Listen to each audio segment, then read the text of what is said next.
Dans son travail sur la justice et la paix, la commission Justice et Paix de l'Assemblée des ordinaires catholiques de Terre Sainte a publié un livre intitulé « La paix est-elle possible ?» La première partie de l'ouvrage se demande qui sont les chrétiens palestiniens. Le patriarche émérite de Jérusalem, responsable de la commission Justice et Paix, Monseigneur Michel Sabah, estime que si les intentions étaient bonnes, la paix serait imminente.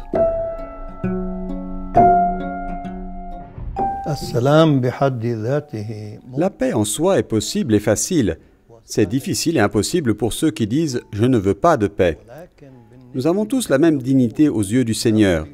La position arabo-palestinienne accepte aujourd'hui le principe de 2 États pour Israël et la Palestine selon les frontières de 1967.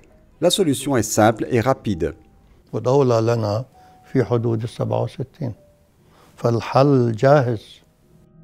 En ce qui concerne la ville de Jérusalem et les lieux saints des 3 religions monothéistes, Monseigneur Sabah a commenté.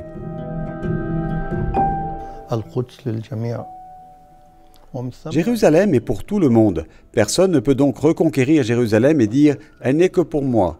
Dieu l'a faite pour les 3 religions. Alors, comment dites-vous « elle est juste pour moi » Jérusalem est pour 3 religions et pour 2 peuples. Soit la ville reste une et tout le monde est à égalité, personne ne domine l'autre et ses habitants sont gouvernés de la même manière, personne n'est meilleur que l'autre. Ou, si vous êtes incapable de vous unir et que vous voulez la division, divisez-la.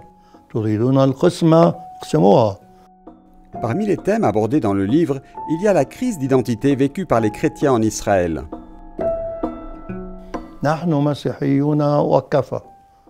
Nous sommes chrétiens et cela suffit. C'est ce que disent certaines personnes. Je suis chrétien dans l'État d'Israël. Cependant, le christianisme ne remplace pas l'identité nationale.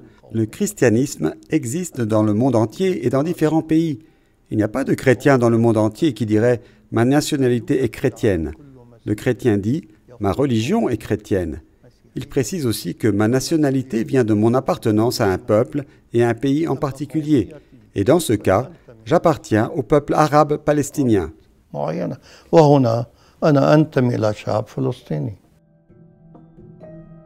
Les générations cherchent leur propre identité et la paix attend les générations qui la cherchent. Les semences de la paix sont présentes chez certains intellectuels israéliens et palestiniens qui ont des visions de paix. Mais à ce jour, leur nombre est faible et les décisions ne sont pas entre leurs mains. Aujourd'hui, nous sommes entre les mains d'irrationnels qui ne veulent pas faire la paix. Si la partie sage du peuple prend le pouvoir, ils feront la paix. Par son livre « La paix est-elle possible ?», la commission Justice et Paix fait entendre sa voix, la voix de celui qui crie dans le désert.